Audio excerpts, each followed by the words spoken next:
کبھی کبھی انسان کی پوری زندگی ایک لمحے میں بدل جاتی ہے۔ ایک غلط فہمی، ایک لمحے کا غصہ اور زبان سے نکلا ہوا ایک لفظ جو برسوں کی خوشیاں چھین لیتا ہے۔ لیکن سوال یہ ہے، کیا ہر غلط فیصلہ انسان کی زندگی ختم کر دیتا ہے، یا بعض اوقات وہی غلطی انسان کو اپنے اصل سفر تک پہنچا دیتی ہے؟ آج جس کتاب کا ذکر ہے وہ انسان، معاشرے اور خود احتسابی کے سفر کی داستان ہے۔ اس کتاب کا نام ہے ملا پور کا سائیں، اور اس کے مصنف ہیں ظفر جی۔ ظفر جی ان ناول نگاروں میں شمار ہوتے ہیں جنہوں نے دیہی زندگی، عام لوگوں کے مسائل، مذہبی و سماجی رویوں اور انسانی نفسیات کو نہایت سادہ انداز میں اپنی تحریروں میں پیش کیا ہے۔ یہی خوبی ملا پور کا سائیں کو بھی ایک منفرد ناول بناتی ہے۔ کہانی کا مرکزی کردار صلاح الدین ہے، جسے سب سلو کہتے ہیں۔ وہ کوئی غیر معمولی انسان نہیں بلکہ ایک عام دیہاتی نوجوان ہے۔ بچپن میں یتیم ہو جاتا ہے، زندگی میں کئی چھوٹے بڑے کاروبار آزماتا ہے، اور آخر کار مسجد کے ساتھ مذہبی کیسٹوں کی ایک چھوٹی سی دکان کھول لیتا ہے۔ باتونی ہے، حاضر جواب ہے، زندگی کو اپنے انداز سے جینے والا سلو اپنی ہی دھن میں مگن رہتا ہے۔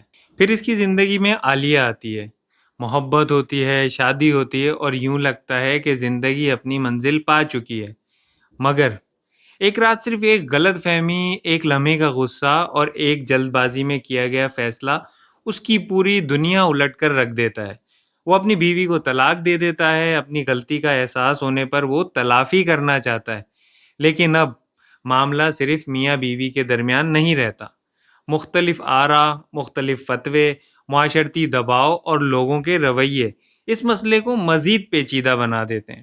نتیجہ یہ نکلتا ہے کہ سلو اپنا گھر بھی کھو دیتا ہے، اپنا کاروبار بھی، اور آخر کار گاؤں چھوڑنے پر مجبور کر دیا جاتا ہے۔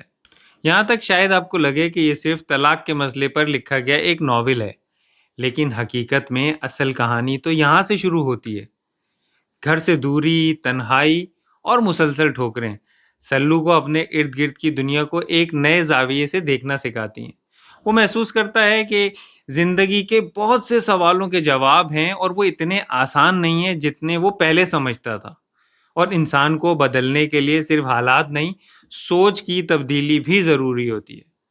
اس سفر میں اس کی ملاقات ایک ایسے بزرگ سے ہوتی ہے جو ڈاکیہ ہے۔ یہ کردار ناول کی سب سے خوبصورت حیرتوں میں سے ایک ہے۔ بابا ڈاکیہ سلو کو چند ایسی باتیں سمجھاتا ہے جو صرف سلو ہی نہیں، قاری کو بھی اپنی زندگی کے بارے میں دعوت فکر دیتی ہیں۔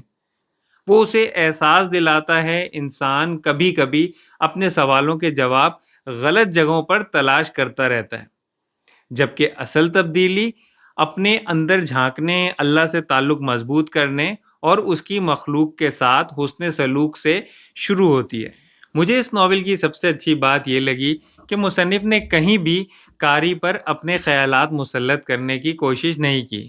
وہ کرداروں، ان کے تجربات کے ذریعے ایسے سوال سامنے رکھتے ہیں جو ہر قاری کو خود غور کرنے پر مجبور کرتے ہیں۔ اس لیے ملا پور کا سائیں صرف ایک شخص کی کہانی نہیں، بلکہ غلطیوں، معافی، امید، خود احتسابی اور انسان کے باطنی سفر کی کہانی بن جاتی ہے۔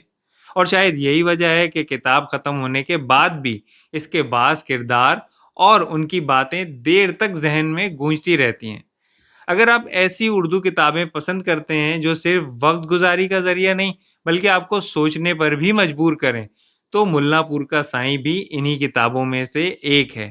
دوستوں، اگر آپ کو ہماری آج کی یہ ویڈیو پسند آئی ہو تو اسے لائک شیئر کریں، اور ایسی ہی دلچسپ کتابوں سے متعلق ویڈیوز دیکھنے کے لیے ریڈرز ریپبلک کو سبسکرائب کریں۔